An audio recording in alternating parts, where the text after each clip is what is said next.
posibilidad, ng tagumpay o kabiguan, ng ligaya o lungkot. Kaya marapat lamang na tanggapin si Jesus bilang tagapagligtas at Panginoon.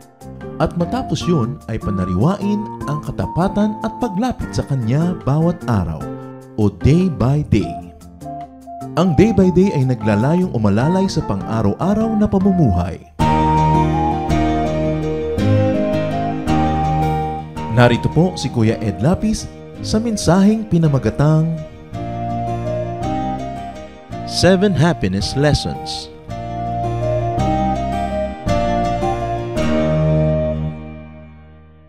How can we be happy or happier if we're already happy?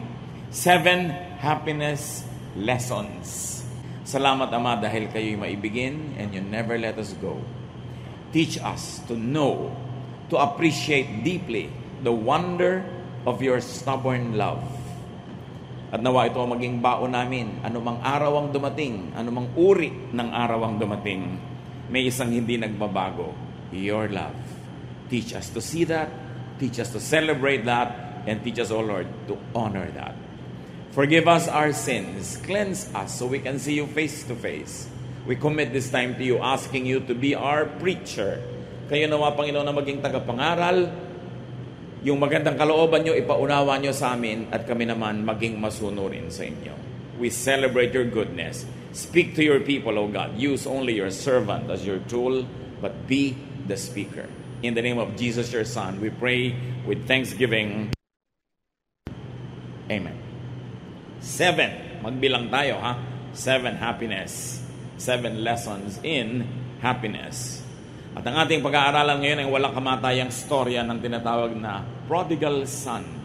At paano tayo kukuha ng kaligayahan sa isang kwentong tulad nito? Luke 15:11 to 12. Jesus told them another story.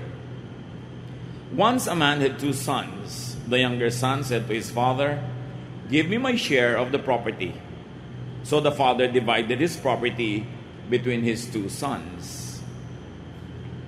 Ang naging usual na paningin agad sa kwentong ito ay masamain yung ginawa nitong mas nakababatang anak. At laging siya ang kontrabida sa kwento. But he only asked for what was legally his. While we may feel some discomfort about him asking for his inheritance, but in the laws of Israel, children really had inheritance and that was lawful. So he only asked what was lawful. He did not ask for his other brother's inheritance. He did not ask for his father's whole estate, only his part. And the father, you will notice, did not problematize this act of the son. Pag nagbabasa po tayo ng scripture, let's stick to the text. And the text never tells us na minasama nung ama na hiningi ng anak yung kanyang parte sa kanyang mana. So far, so good. Hiningi ng anak ang kanyang parte, ibinigay naman ng ama. No judgment there because the text does not pass judgment. Luke 15:13 to 14. Not long after that, the younger son packed up everything he owned and left for a foreign country, where he wasted all his money in wild living. He had spent everything when a bad famine spread through the whole land. Soon, he had nothing to eat. Pwede naman nakuhanin yung mana, invest, o ilagay sa bank, itago. Maraming pwedeng gawin. Ang piniling gawin nitong anak na ito, ilustayin yung pera niya. At hindi lang basta lustayin, it was not a bad business decision, it was not a bad investment in wild living. Kung ano man ang kahulugan ng wild living nung araw na yon. Pero may isa na agad na lesson in happiness here, na madalas hindi natin nakikita bilang mga anak ng Diyos. Kasi dinidemonize agad natin yung ginawa ng anak. The first lesson here is to enjoy.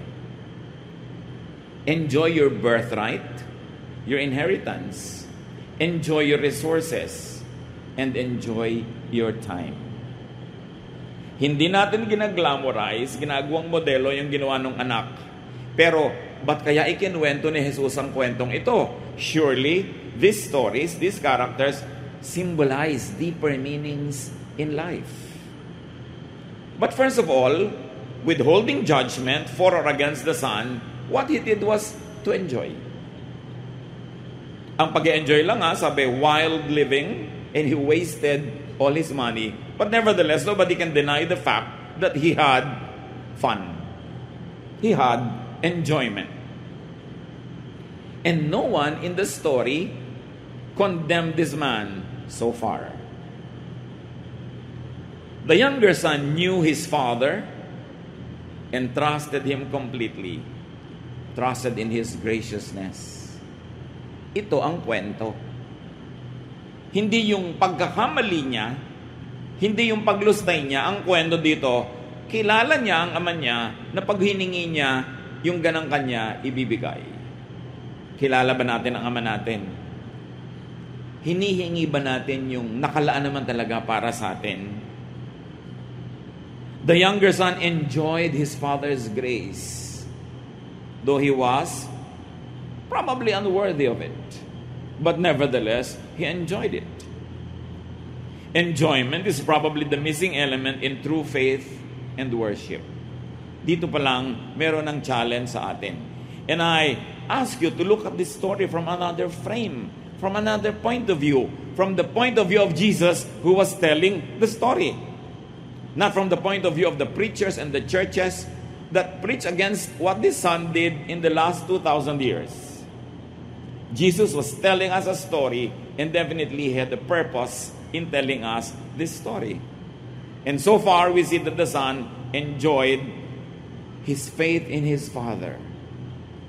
Malakas ang loob niyang humingi dahil kilala niya ang kabutihan ng kanyang ama na ibibigay yung kanyang hinihingi.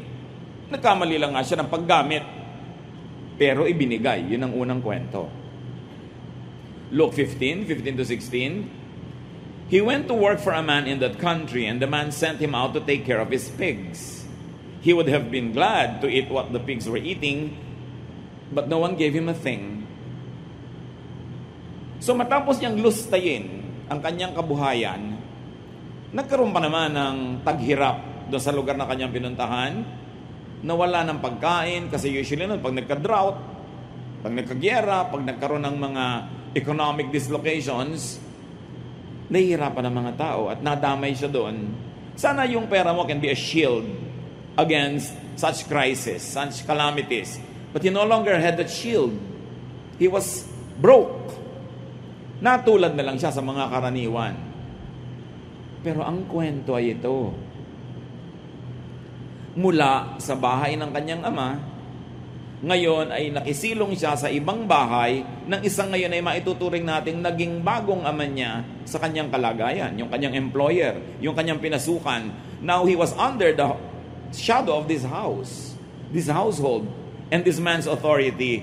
At kitang-kita natin agad ang pagkakaiba ng dalawang tatay na ito. Yung tatay na nagbigay sa kanya ng hiningi niya, at itong tatay na to na nagtatrabaho na siya, hindi pa siya sinusweldohan ng tama.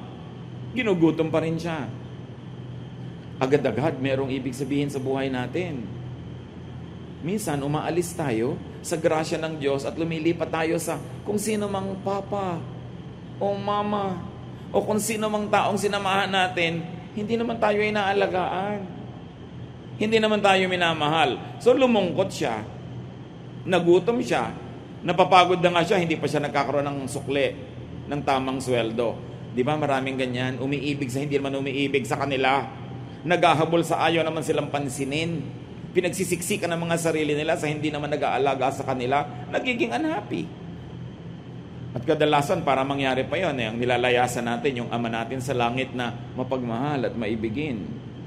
Immediately, there are many lessons here on happiness. There is another father here, the unkind employer, the unkind father. You don't want this father. Immediately the story is leaping out of the pages telling you, you don't want this kind of arrangement. So a lesson on happiness here, at least work to earn. Matapos siya maglustay, naging responsible naman siya. Naghanap siya ng trabaho. Hindi lang nga siya mapasweldohan ng tama. Work to earn your keep. You want to be happy in life? Pag wala kang pera, magtrabaho ka. Humanap ka ng hanap buhay. Lalo kung hindi ka na pwedeng umasa doon sa dating mapagbigay sa'yo dahil lumayo ka na o naubos mo na yung binigay niya sa'yo, huwag kang maghanap ng bagong magbibigay na naman. Work. Deserve your wages. And there's another lesson in happiness, brothers and sisters. It takes a certain amount of money to enjoy and to be happy. No matter how religious you are, kailangan may pera ka. Huwag mong linlangin ang sarili mo na mapapasaya ka ng iyong pagiging religyoso. You need a certain amount of money. Yung mga iba, I live by faith. Tapos panay naman panghihingi kung kani-kanino. Anong faith yon? So dapat ang tao naghahanap buhay and adjust to your economic status. Sometimes there are reversals in our lives. Dati kang mayaman, medyo naghirap ka. Dati kang maunlad, medyo nasira yung negosyo. Adjust. You want to be happy? Adjust. Nothing is permanent. Not wealth, not even poverty. Not sickness, not health. Talagang gumugulong ang buhay. So kung nag-enjoy ka, enjoy it. Pag dumating na hindi enjoyable moment, bear with it. Adjust to be happy. Huwag ka dapat laging nagsasentimiento about past glory, about past wealth and past fame. Tapos na yon. Itong taong to nag-adjust. Nagtrabaho. Yung pinaka-nakaririmarin pa ng trabaho dahil nag-aalaga siya ng mga baboy, Jew siya. So sa kanila, kadiri-diri yon. But he wanted to earn his money and he wanted to have food in his stomach. Pero yung paman, kulang ang ibinabayad sa kanya. Ang storya dito, na laging pinaggigigilan ng iba yung pagkakamali niya. I'll rather that the story is a comparison between two fathers. Two authorities. Two sources of blessings. Luke 15:17 to 19. Finally, he came to his senses and said, "My father's workers have plenty to eat, and here I am, starving to death. I will go to my father and say to him, Father, I have sinned against God in heaven and against you. Then I am no longer good enough to be called your son. Treat me like one of your workers." Itong taong to, kahit anong iba to sa kanya ng buhay, ang magiging ending, sasaya to. Kahit ang simula niya, ganun. Kala mo, ang sama-sama niya, hiningi niya yung kanyang mana, pagkatapos, nagpasasa siya, naghirap siya, pero nagtrabaho naman nung nawala ng pera. At ngayon na-realize ang kanyang pagkakamali, hindi na siya nangatwiran. Willing siyang tanggapin ang pagkakamali at willing siyang ituwid yun. Sabi niya, uuwi nga ako sa tatay ko, mas mabuti pa doon. Kahit itrato ako doon katulong, total katulong din lang ako dito, doon na lang, mas masagana pa. So sabi niya, iyan ang gagawin ko, tatanggapin ko ang pagkakamali ko at hindi na ako mag-e-expect ng dating treatment. Total nagkamali ako eh. Ito ang mabuting anak. Hindi yung hindi nagkakamali. Kasi lahat naman nagkakamali. Pero yung nagkakamali, pero umaamin. Nagpapakumbaba. At bumabalik kahit naglalayas. So identify the unkind and the ungracious employer of your life. The unkind and ungracious father that you seek shelter under his shadow. Identify unkind and ungracious shepherds that don't feed you, but only use you, and go away from them to be happy. You see here the lessons? Analyze your situation and improve it. Any unhappiness is caused by a reason. Dig deep, look into the reason, and correct mistakes. Bawa, meron kayong unhappiness sa mag-asawa, may dahilan yan. Hukayin ninyo, bunutin ninyo, para sumaya kayo. Meron ka unhappiness sa family, sa work, sa profession, sa romantic relationship, with yourself, laging may dahilan. Huwag mong itago sa sarili mo yung dahilan. Harapin mo siya. Bunutin mo siya. At kung kailangan magdusa ka sa paggawa nun, magdusa ka. May inaantay ka namang panahon ng paggaling, panahon ng restoration. kesa wala kang hinihintay tapos hindi mo binabago ang sitwasyon mo na di naman maganda. Seek better conditions if you want to be happy. Huwag kayong tumanggap na lamang na para kayong walang kalaban-laban at walang choice. Seek better conditions and resign a bad-paying job. Tulad ng ginawa niya. Ang dami nagrereklamo, hindi masaya sa trabaho, edi umalis ka, maghanap ka iba. E paano po, mahirap naman maghanap. O di sige, diyan ka na lang, huwag ka na magreklamo. Hindi naman pwedeng sabay yan. Pero ginawa niya yung dapat niyang gawin. Ang laki ng risk. Kasi hindi niya alam ang magiging reaction ng father niya. Pero at least alam niyang tatanggapin siya kahit man lang katulong. Brother and sister, get out of a bad deal. Get out of an unfair relationship. Get your share of what the Father likes to give you. God wants you happy. Proverbs 6:5, free yourself like a gazelle from the hand of the hunter, like a bird from the snare of the fowler. Yan, utos yan, itinuturo sa mga taong naging garantor ng utang ng iba. Sabi, pag na-realize mo na naging garantor ka pala, alam mo ba na hindi ka malaya? Kasi pag hindi siya nakabayad, ikaw ang mapapahamak. So, huwag kang magpahinga, huwag kang matulog hanggang hindi mo nababawi ang pagiging garantor mo. Free yourself like a gazelle. Alam niyo yung mga gazelle, yung mga hayop na may mga sungay, na yung sungay nila kuminsan, sumasabit sa mga tinik, sa mga siit. Pag hindi nila napawalan yung sarili nila doon, pag may dumating na hunter o pag may dumating na ibang hayop, kayang-kaya silang kainin. Kaya sabi, yan ang sitwasyon mo if you are committed to something very bad. Get out of that commitment para maging malaya ka. Sasabihin ng iba, paano naman po ako lalaya sa husband ko na ng babae, hindi tumutulong sa akin, hindi ako sinusustentuhan, di ba, kasal po kami. Yes, hindi ko sinasabing tanggalin mo yung pagkakakasal nyo, pero maghanap buhay ka.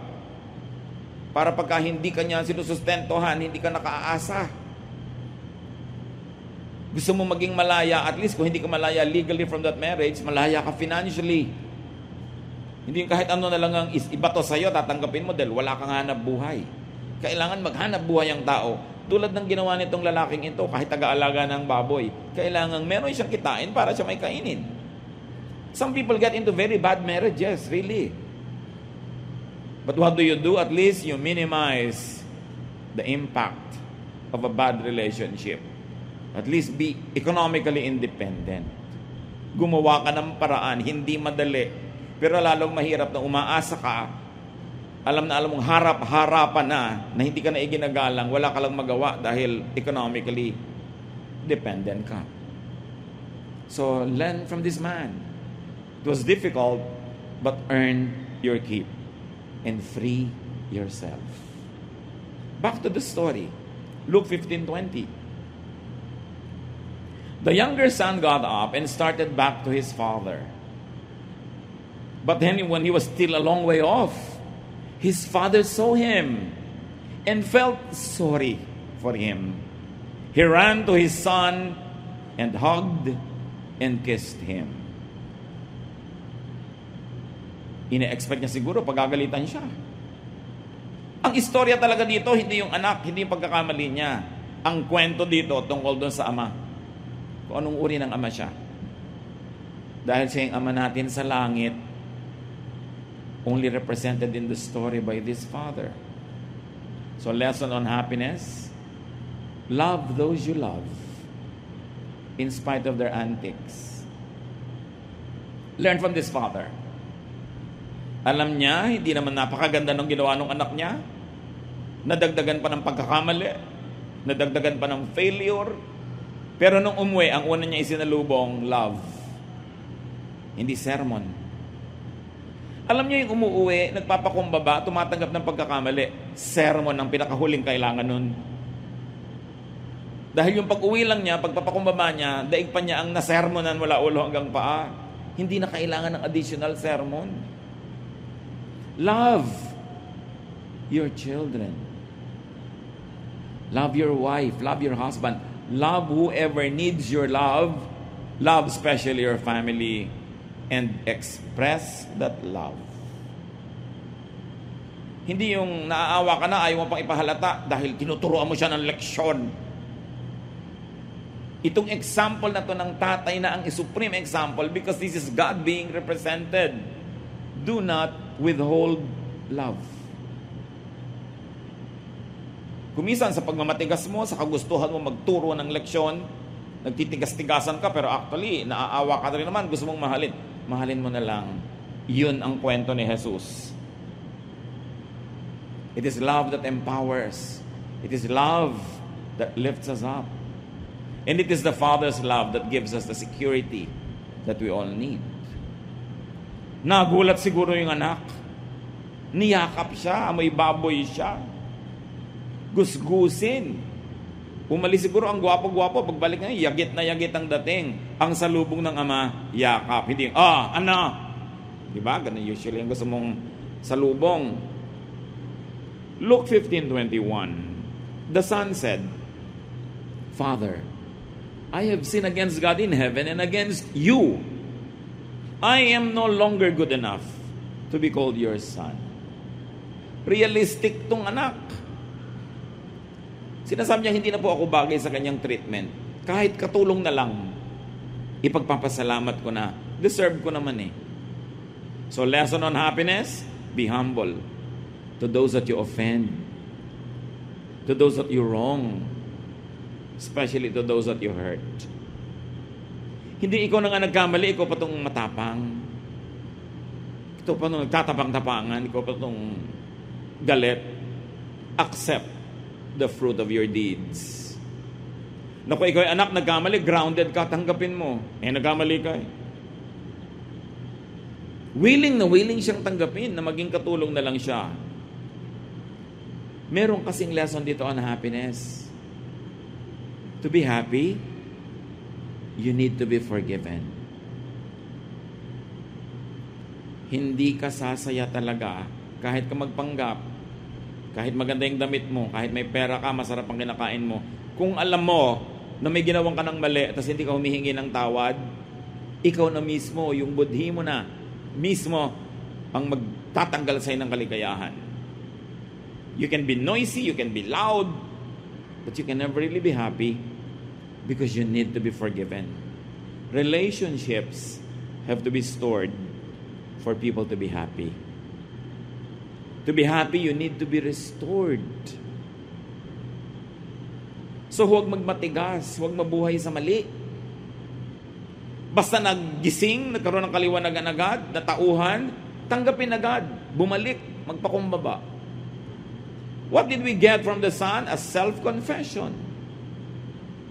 It was not extracted or forced from Him. Hindi na natin kailangang pilipitin ang taong tumatanggap na nga ng mali. Kuminsan, hindi naman malakas ang loob na magsabing diretsyong I'm sorry, pero dinalang ka naman ng pakwan, yun na yun. Ginawang ka ng kape, inalo kang kumain, yun na yun, kunin mo na lang yung essence, huwag mo na siyang antayin lumuhod pa, magsabi pa ng I'm sorry. Marami namang paraan ng pagsasabi nun eh. At hindi lahat ng tao kayang diretsahan na sabihin yun. Meron silang ibang paraan ng pagpapahiwatig. Appreciatein na natin yun. At padaliin natin para sa kanila ang paghingi ng tawad. Huwag na tayong masyadong maging unreachable. Para pare-parehong masaya. Because to be happy, you not only need to be forgiven when you are the wrongdoer, you need to forgive. Bawat galit mo, lalo sa mahal mo sa buhay, nagpapalungkot yun sa'yo. At kuminsan, hindi mo yun masyadong nare-realize, hindi mo lang alam kung ba't hindi ka masaya, bakit may kulang. Ang kulang pala pagpapatawad. Remember, nagpatawad yung ama kahit hindi humihingi ng tawad yung anak. Matalinong ama. Paano nga naman kung paglapit hindi naman humingi ng tawad? Alam ba naman ng ama yung purpose ng anak sa pagbalik? Bumalik na gusgusin, bumalik na mabaho. Paano ka sasabihin pala nun? Dagdagan niyo pa yung binigay niyo sa akin. Kulang. Hindi naman alam ng ama eh. Pero inunahan niya yung anak niya, pinatawad niya agad. Pinadali niya yung pagpapatawaran.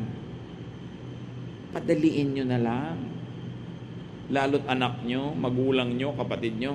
Mahirap naman na magpanggap tayong baliwala sa atin na may mga broken relationships. Hindi yun totoo. Iniinda natin yun. Tanggapin na lang. Paluwagin, padaliin ang buhay. So habang nagpo-protest pa yung anak niya sa ibinibigay na VIP treatment, nakinig ba yung tatay? Sinabi mo, kita mo na, sabi ko sa'yo. Walang ganon. Luke 15, 22-24. But his father said to the servants, hurry and bring the best clothes and put it on him. Give him a ring to his finger and sandals for his feet. Get the best calf and prepare it so we can eat and celebrate. This son of mine was dead, but has now come back to life. He was lost and has now been found. And they began to celebrate. Grabe yung mga symbols. The best clothes, which means you have a very high status. A ring, which means you are a prince of the kingdom or of the house. Sandals, which means you are a master, because the servants never wore anything on their feet. Diba? At hindi lang basta kung ano-ano ipinahanda, yung best. Alam niyo yung mga may kaya nung araw, maski pa nga yung hindi masyado may kaya, basta naipipilit nila, may inaalagaan silang special animal na kakatayin nila lang pag merong super great event. Parang sa Europe, ang mga pamilya may itinatagong wine, very good wine, excellent wine, na pag dumating yung pinaka-esteemed guest nila, yun ang ilalabas. May ganon. Yun ang ipinalabas ng ama. The best reception for this son. How to be happy? Love lavishly. Magpakaluho-luho-luho kayo sa pagmamahal. The best lahat ang inilabas. And the point is, hindi naman deserving yung bibigyan. Hindi ka naman nagbibigay dahil deserving siya eh. Nagbibigay ka dahil loving ka. It's you, not the other person. Kaya masaya tong tatay na to. Natuwa siya, hindi niya ikinubli. Nag-celebrate sila, extreme. So love lavishly. And love people more than things. Yes, sabing, etong nagastos mo. O ayun, alam mo kung magkano tong ring na to, magkano tong binibigay ko na naman sa yung sandals. No. Sa tatay, lahat ng yon baliwala compared sa pagpapasaya niya sa kanyang anak at sa kanyang sarili. Kasi nahihirapan din naman yung loob niya na magkalayo sila. Mas masayang magmahal kaysa laging mag-moralize. Laging magbigay ng lesson, ng disiplina, ng parusa. Yung mga bahay na sobra ang discipline, panglabas lang yung ganda nun, pero hindi yun masaya. Aminin. Kung minsan nga sobrang disiplina, hindi mo alam kung palabas sa kapitbahay para walang masabi ang kapitbahay, pero masaya ba? Si Jesus ang nagkwento, dapat pansinin yung mensahe. Remember, this father represents God. This father represents the God many believers do not know or appreciate up to now. They focus on the sin of the son and not on the grace of the father, which is the real story. Tingnan natin ngayon kung bakit gano'n ang pananaw ng iba sa Diyos. Kasi yung isang anak, gano'n ang pananaw niya sa tatay niya. Luke 15, 25-32. The older son had been out in the field. But when he came near the house, he heard the music and dancing. So he called one of the servants over and asked, "What's going on here?" The servant answered, "Your brother has come home safe and sound, and your father ordered us to kill the best calf." The older brother got so angry, and he would not even go into the house. His father came out and begged him to go in. But he said to his father, "For years I have worked for you like a slave, and have always obeyed you. But you have never even given me a little goat, so that I could have a dinner with my friends." This other son of yours wasted your money on prostitutes, and now he has come home, and you order the best calf to be killed for a feast. Ito yung relihiyosong anak.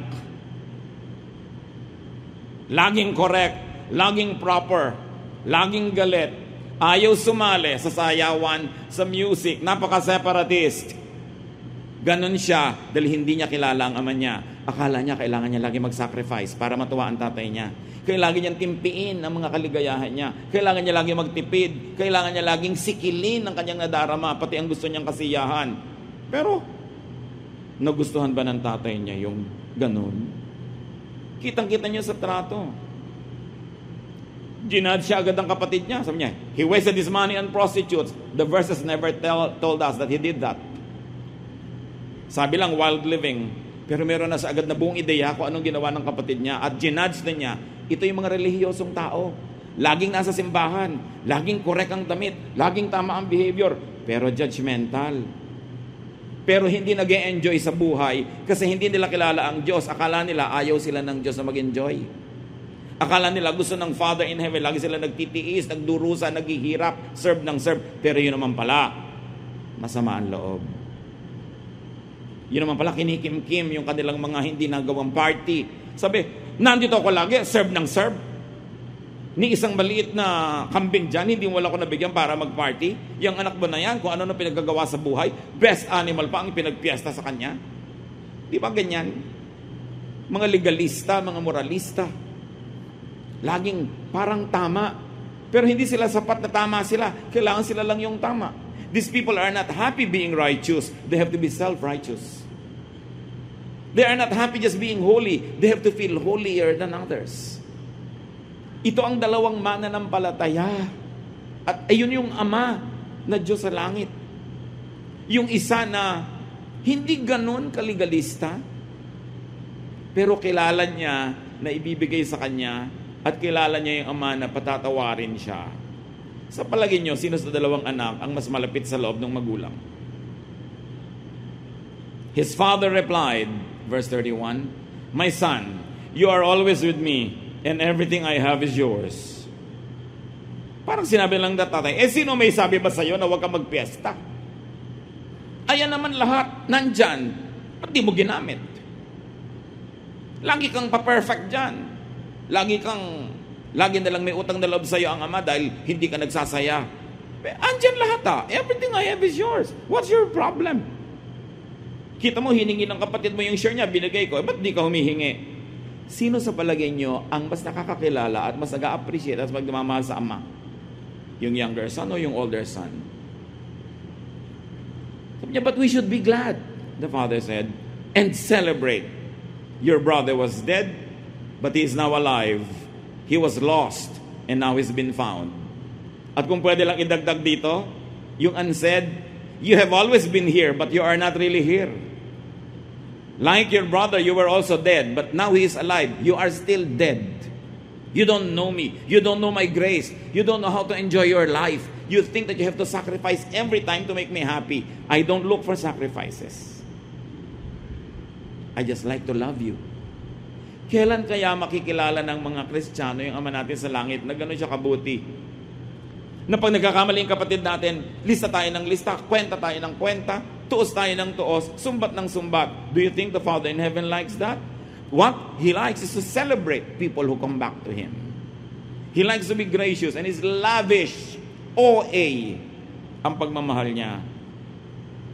Pag nalaman natin yon, kinilala natin yon, at hindi naman para gayahin natin yung nauna na maglustay, magwasak ng buhay.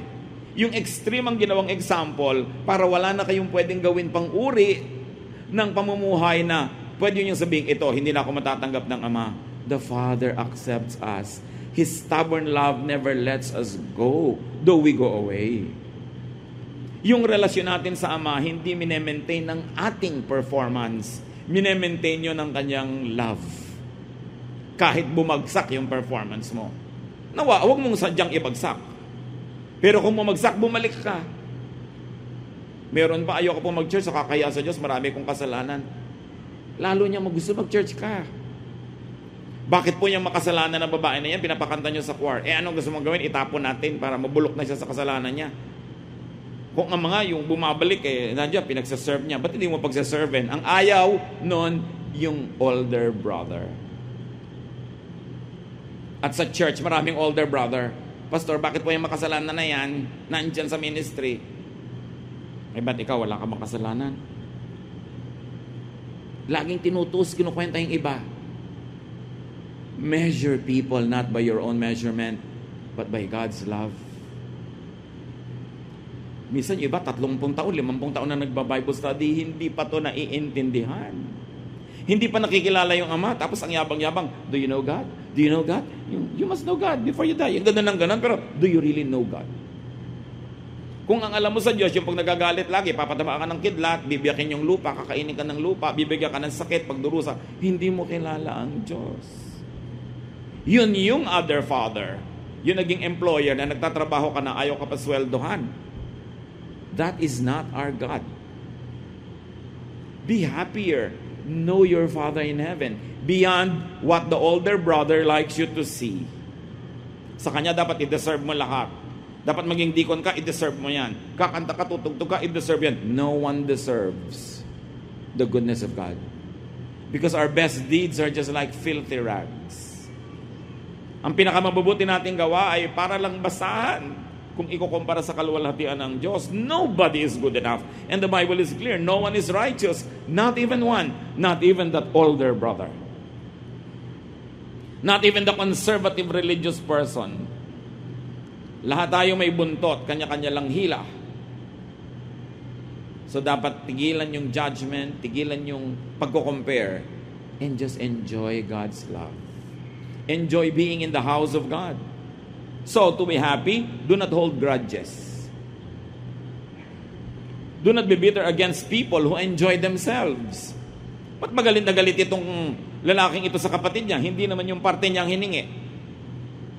Hindi naman yung parte ng tatay niya kasi mayaman pa rin yung tatay niya. Ang hiningi naman niya yung kanya. So, ba't siya gagalit itong kapatid? Inggit. Marami rin mga religious people inggit sa mga tao who have fun. Kaya ginadjudge nila. Tuwang-tuwa sila, you will boil in hell. Yung mga ganyan. Parang ang saya-saya nila dahil pupunta sa impyerno yung iba.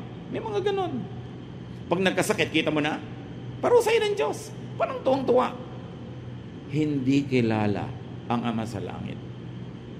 To be happy, brothers and sisters, do what is good, but do not sacrifice needlessly. God is not impressed with sacrifices. God is impressed with humility. With a broken and contrite heart. Hindi nagmamalaki. Tumatanggap ng mga kamalian. And a great lesson here is to get and have your own fun and happiness. Hindi tulad nitong isang older brother. Meron namang resources, hindi nag-enjoy. Siya patuloy na sa pagsabihan. Bakit? Andito ka naman everything I have is yours. Sino ba may sabing, huwag kang mag-party? Enjoy your privileges. And as children of God, we have a lot. Do not imitate the excesses of the younger son, of course. But remember, the father did not raise an issue against the younger son. Kahit ano pang ginawa ng anak na yon, hindi niya kayang ubusin yung pagmamahal at kayamanan ng kanyang Ama sa Langit. Si Jesus ang nagkukwento, anong uri ng Ama sa Langit ang gusto ni Jesus na makilala natin? Yung amang mabait, mapagbigay, mapagpatawad. The younger son actually had his cake and ate it too. Mapalad kasi mabait ang magulang. Hindi dahil deserve niya. This is the Father's grace. And this is the story. The story is not the mistake of the younger son. The story is the endless love of the Father. Focus on that. And the lesson is, of course, for fathers to be gracious. Mga ama ng tahanan, be gracious with your love and express it. Hindi ko mo tatay, parang nabawasan yung pagkamacho mo, pagkalalaki mo kung mabait ka. Ito yung supreme example. The lesson is for fathers to be gracious, not for younger sons to be abusive. Don't get that wrong. What he did was wrong, but that's not the story. Because it's not a story, because all of us do wrong. So what's the story there? Nothing special. Everyone is a sinner. Everyone has mistakes. But the story is that the father never lets go. The lesson is for fathers to be gracious, not for older sons to sacrifice, then bear grudges. Meron pa nga dyan. 5 taon na ako nagsaserve dito. Serve ako ng serve sa church. Pagkatapos nang namatay ang asawa ko, di ko kayo nakita. Di ba? Parang, I deserve it because I served. It's our privilege to serve God. And if people can be nice to us, if they have the time, if they have the opportunity, good. But if they don't have that, wala kaya tayong karapatang manumbat. Because we can never outserve God. Walang tampo-tampo. Ang tagal-tagal ko na dito, tapos nung i-dedicate ang tricycle namin, hindi naman nakarating si pastor. Diba? Yung may mga tampo-tampo, walang ganyan-ganyan. Because lahat tayo nagtutulong-tulungan. Kasi lagi ka lang magagalit. May dumataang hangin, pinagdaramdam mo. May kasama ka ng loob, ang dami-dami mong dala. Paano ka sasaya? Kailangan tanggalin lahat yan. Palitan ng pag-iisip. Sabi ng Romans 12:2, be changed by the renewing of your mind. So kung hindi ka masaya, hindi ka pinagkakaisahan ng lahat ng planeta. Hindi ka lang masayahin. Palitan ang paraan ng pag-iisip, ng pakikitungo sa kapwa para sumaya-saya. Enjoy life. Sa palagay nyo, yun sa magkapatid, sinong nalugi sa dalawa? Di ba? Yung stricto. Siya ang nalugi. Ang ending naman nila, pareho lang silang nasa bahay uli ng tatay niya. Di pa siya nagka-fun. I'm not saying kopyahin natin buong-buo yung ginawa nung isa. Pero ang point is, hindi siya nangimi na mag-enjoy kasi alam niya mabait ang tatay niya. Pero yung kalabisan na, syempre hindi na natin dapat kopyahin yun. Be thankful for the Father's lavish love. Do not sacrifice all the time. Yung mga ate-ate na sobrang magsakripisyo para sa mga kapatid, niyayaya kayo ng nobyo yung magpakasal pero ayaw nyo pa dahil may pinapaaral pa kayong kapatid. Tapos ang gumraduate na yung kapatid nyo, pagka-graduate, nag-asawa. Eto kayo ngayon, si Tenta na, wala pa kayong BF. Naalala naman kaya kayo ng kapatid nyo nung hipag nyo. Ibig sabihin, yes, be nice, be good, but don't always sacrifice. And do not sacrifice your own dreams for the dreams of other people. Kahit kapatid nyo siya. Because at the end of the day, people will be selfish. They will take care of themselves. They will not even remember you. Swerte ka na kung napaalala ka pa. Lalo kung nag-asawa pa to ng maramot. Kawawa ka ngayon. Ano magagawa mo? Lumipas ang pagkakataon. Kakanta ka kasabay si Tilly Moreno. Alam niyo yung kanta? Saan ako nagkamali? Saan ako nagkamali? Yan. Dahil sinakripisyo mo ang buhay mo. Sino pa may sabi magsakripisyo ka? So gumawa ka ng mabuti, pero isabay mo rin yung sarili mo sa enjoyment, hindi yung nakastop ka, sila go. Kasi ginoglorify yan ng relihiyon, pero hindi yan ang ginoglorify ni Jesus. Jesus wants you to have fun. It's no simple story that his first miracle was to make wine. And Jesus was called a glutton and a drunkard because he was in every party. When will you know Jesus? The real one. He sets people free. May babaeng nagngangalgal sa paanan niya. Hinayaan lang niya. Sabi ng isa, kung alam lang niya na masamang babae, hindi siya papayag. Alam nga niyang masama, kaya siya pumayag. Dahil sa kanya, he's a friend of sinners and tax collectors. Dapat ang mga Kristiyano, friend of sinners and tax collectors, hindi judges of sinners and tax collectors. Kasi ang may papel nun yung Pharisees, not Jesus. It is the wrong father. Yung father na inaalagaan mo na yung baboy niya, ayaw ka pa sweldohan. But the gracious Father is kind. Love lavishly. Magmamahal na rin lang kayo, lagyan nyo na ng feelings para masaya. Pag may pagmamahal kayo, hindi nyo ibinibigay, nagkakasakit kayo. Kasi hindi na-express. Express it and be happy. Mga kapatid, learn from this story.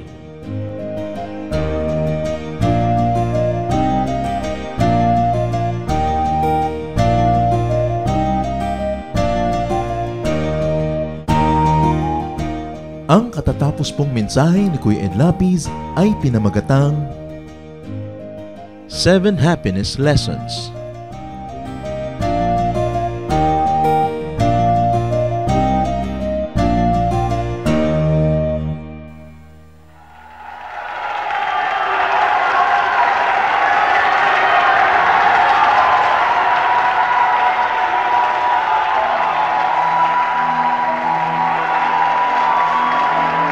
Hallelujah!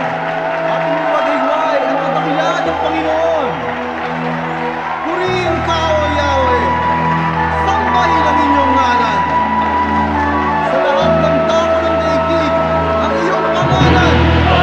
Mabuhay ang Diyos!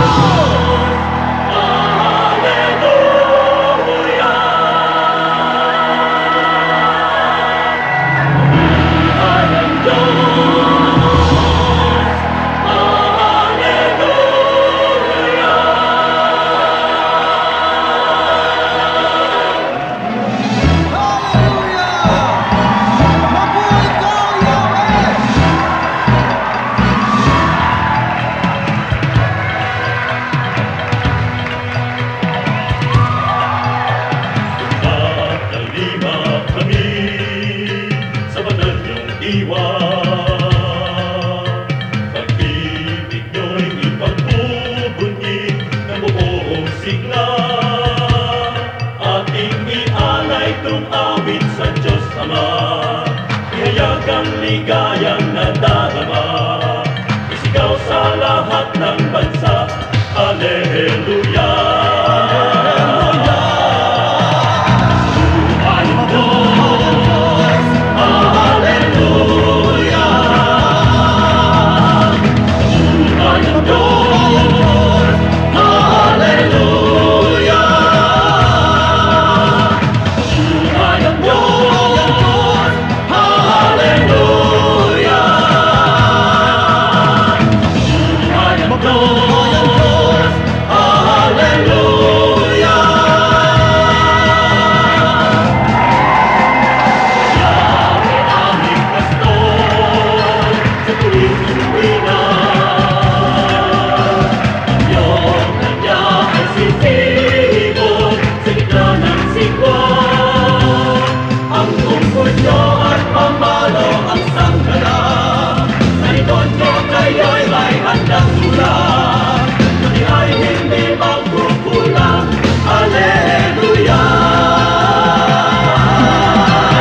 Jesus lamang ang tunay, Jesus lamang mabuhay.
Aking damdamin, di mapalagi,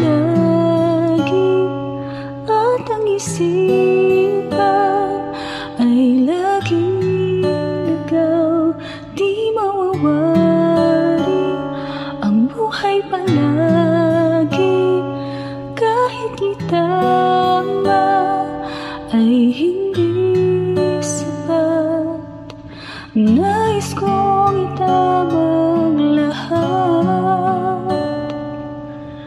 ngunit di abot at di sapat.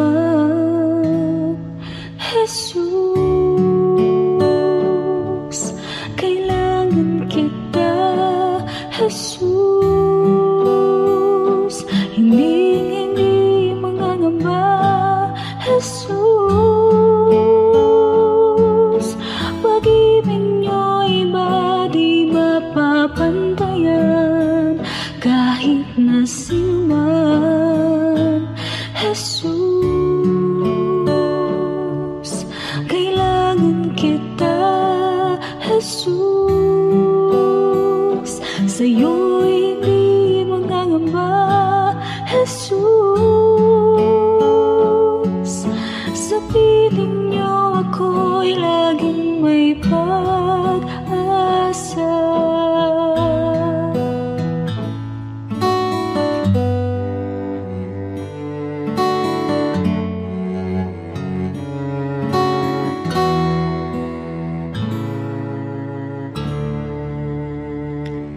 Aking damdamin, di ba palagi at ang isipan ay laging ligaw, di mawawari ang buhay palagi kahit di tama ay hindi sapat. Nais kong itama ang lahat, ngunit di abot at di sapat. Jesus, kailangan kita. Jesus, hindi mangangamba. Jesus, pag-ibig niyo'y iba di mapapantayan kahit na sino man. Jesus, kailangan kita. Jesus, sa'yo'y hindi mangangamba. Jesus, sa piling niyo ako'y laging may pag-asa. Jesus, kailangan kita. Jesus, hindi mangangamba. Jesus, pag-ibig niyo'y iba di mapapantayan kahit na sino man. Jesus, kailangan kita. Jesus, sa'yo'y hindi mangangamba. Jesus, sa piling niyo ako'y laging may pag-asa.